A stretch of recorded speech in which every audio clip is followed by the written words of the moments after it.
ស្ត្រីគឺជាឆ្អឹងខ្នងនៃសេដ្ឋកិច្ចជាតិជួយស្ត្រីគឺជួយខ្លួនឯងសម្ដេចតេជោតែងតែរំលឹកនិងដាស់តឿននៅគ្រប់ស្ថាប័នហើយរហូតមកដល់បច្ចុប្បន្ននេះសម្ដេចបវរធិបតីហ៊ុនម៉ាណែតបានបន្តនៅក្នុងយុទ្ធសាស្ត្របញ្ចកោណនីតិកាលទី7នេះផ្ដោតអត្ថប្រយោជន៍សំខាន់ទៅលើមនុស្សផ្លូវទឹកភ្លើងនិងបច្ចេកវិទ្យា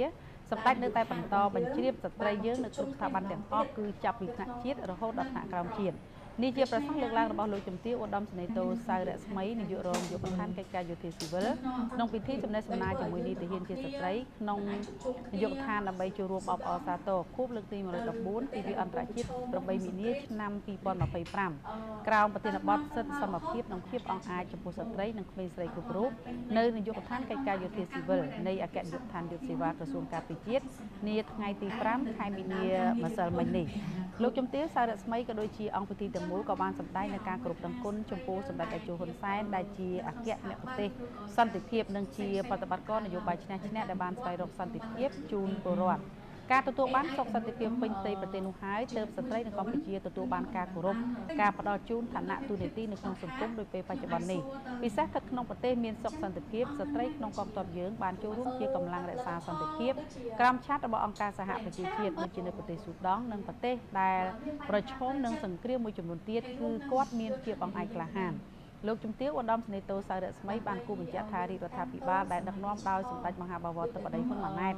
បានផ្ដល់អាទិភាពខ្ពស់ដល់ការលើកកម្ពស់សិទ្ធិនិងសមភាពស្ត្រីដូចជាបានកំណត់ក្នុងយុទ្ធសាស្ត្របញ្ចកោណដំណាក់កាលទី1យុទ្ធសាស្ត្របញ្ចកោណដំណាក់កាលទី1រាជរដ្ឋាភិបាលនឹងពង្រឹងភាពជាពលរដ្ឋក្នុងសង្គមដែលមានអរិយធម៌ខ្ពស់ប្រកបដោយសីលធម៌សមធម៌និងបរិយាបន្នដែលក្នុងនោះស្ត្រីគឺជាស្នូល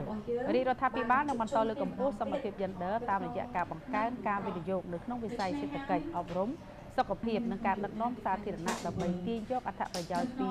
ភាព Gender បង្កលក្ខណៈអំណោយផលដល់ស្ត្រីក្នុងការប្រើប្រាស់សិទ្ធិលើការសម្រេចចិត្តអំពីផែនការគ្រួសារកាត់បន្ថយភាពងាយរងគ្រោះដោយអំពើហិង្សាតាក់ទងនឹង Gender លើស្ត្រីនិងក្មេងស្រីនិងការលើកកម្ពស់ទំនាក់ទំនងអន្តរជំនាន់ក្នុងពិធីសម្ដែងសម្ដារនោះលោកជំទាវសារស្មីក៏បានផ្ដាំផ្ញើដល់យោធិនារីបន្តពង្រឹងសាមគ្គីភាពរួមគ្នាថែរក្សាឲ្យបានរឹងមាំសន្តិភាពនិងប្រតិបត្តិឲ្យបានខ្ជាប់ខ្ជួននៅប្រពៃណីដ៏ល្អផូរផង់របស់នារីខ្មែរដែលជាគេដំណើរពីដូនតាបន្តលើកកម្ពស់តម្លៃស្ត្រីនិងពង្រឹងសីលធម៌រស់នៅឲ្យបានសមស្របតាមការវិវត្តជឿនលឿនរបស់សង្គមជាតិលោកជំទាវក៏បានជំរុញឲ្យយោធិនារីទាំងអស់ត្រូវយកចិត្តទុកដាក់អភិវឌ្ឍមូលធនមនុស្សនិង Digital តាមរយៈការបង្កើនការវិនិយោគលើការអប់រំនិងការអភិវឌ្ឍជំនាញក្នុងវិស័យបច្ចេកវិទ្យា Digitalពង្រឹងសមត្ថភាពជំនាញស្របតាមបច្ចេកវិទ្យាទំនើបគោរពឲ្យបានម៉ឺងម៉ាត់នៅច្បាប់រដ្ឋលេខាធិការទូតចំពោះកងយោធពលខេមរភូមិន្ទនិងប័ណ្ណបញ្ជានានាដើម្បីចូលរួមចំណែកក្នុងភារកិច្ចការពារជាតិនិងការអភិវឌ្ឍជាតិឲ្យរីកចម្រើន